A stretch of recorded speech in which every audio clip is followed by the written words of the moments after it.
Hello friends, welcome to my channel. दोस्तों, IFSC के बारे में इस वीडियो में डिस्कस करेंगे, जो कि बहुत ही इंपॉर्टेंट टर्म है बैंकिंग इंडस्ट्री में। और यहां से कभी कभी इंटरव्यू का क्वेश्चन भी पूछा जाता है। As a normal banker, as a customer, you should know what is IFSC. तो चलिए वीडियो को शुरू करते हैं। और आईएफएससी के बारे में होपफुली आपको जानकारी थोड़ा बहुत होगा, लेकिन यहाँ पे मैं इलाबोरेट करूंगा पूरा डिटेल्स इसके बारे में बताने के लिए।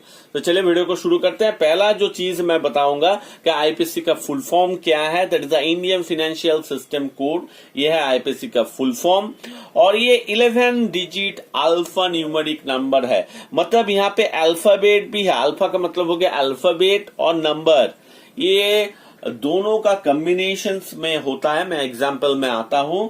और ये कब चाहिए? ऑनलाइन पेमेंट में एनईएफटी करेंगे, नेशनल इलेक्ट्रॉनिक फंड ट्रांसफर करेंगे, real time gross settlement that is the RTGS करेंगे, तब आपको आईएफएससी जो कोड होता है वो आपका जरूरी होता है। ठीक है, तो ये मैं एग्जाम्पल के थ्रू यहाँ पे देता हूं। SBIN जैसे मैंने यहाँ पे लिख दिया है, SBIN ये 4 डिजिट आपका हो गया है। क्या डिजिट हो गया? 4 डिजिट आपका अल्फाबेट हो गया है। उसके बाद ये जो 5th डिजिट है, ये मस्ट बी नंबर, ये नंबर होना ही है। ठीक है, ये आपको ध्यान में रखना है। 5th जो डिजिट है, 5th digit, it should be a number.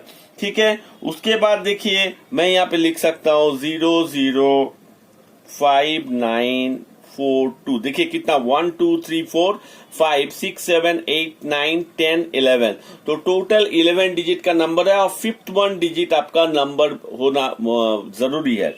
लेकिन उसके बाद नंबर हो सकता है, नहीं भी हो सकता है। फॉर एग्जाम्पल SBIN ये 5th डिजिट आपका होगा, फिर आपका ऐसा कुछ लिखा रह भी सकता है। लेकिन 5th डिजिट जो है, 5th डिजिट, वो आपका न्यूमेरिक होना चाहिए। तो आईपीएससी जो होता है मैंडेटरी होता है एनईएफटी और आरटीजीएस के लिए। और किसी भी बैंक या कोई भी 2 ब्रांच, मान लीजिए कोई एक ही बैंक का 2 ब्रांच का आईपीएससी कोड सेम नहीं होगा। ठीक है, और यहाँ पे जनरली यहाँ पे लास्ट जो कोड होता है, ये जनरली ब्रांच कोड ही होता है। ब्रांच कोड होता है उसी बैंक का। ये पहला नाम से आपको पता चल गया, ये एसबीआई का है। वैसे बीकेआईडी जो है बैंक ऑफ इंडिया का है, वैसे ही एसबीआई अगर लिखा रहता है, एसबीआई का कोड है। और लास्ट में जो लिखा है वो आपका ब्रांच कोड होता है।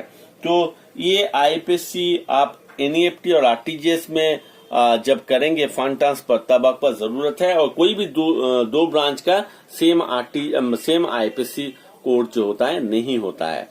तो ऐसा कुछ यहाँ पे हार्ड एंड फास्ट रूल कुछ अभी तक रूल नहीं है जो पर्टिकुलर कोड क्या एनईएफटी के लिए है या आरटीजीएस के लिए है, क्योंकि एनईएफटी और आरटीजीएस के लिए दोनों के लिए ही सेम कोड है। एनईएफटी और आरटीजीएस का डिफरेंस अलग चीज है। एनईएफटी आपका जो है बिलो आपका 2 लाख में आप जो होता है एनईएफटी कर सकते हैं, उससे ज्यादा भी कर सकते हैं, ऐसा नहीं है। लेकिन आरटीजीएस के लिए आपका क्या चाहिए? 2 लाख एंड अबव चाहिए।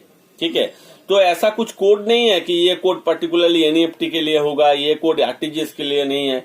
तो ऐसा कुछ कोड नहीं है।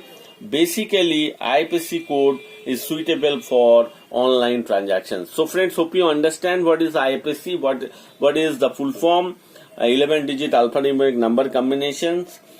Hope you like the video, and if you like the video, then don't forget to subscribe my channel, like, share and comment. Thank you.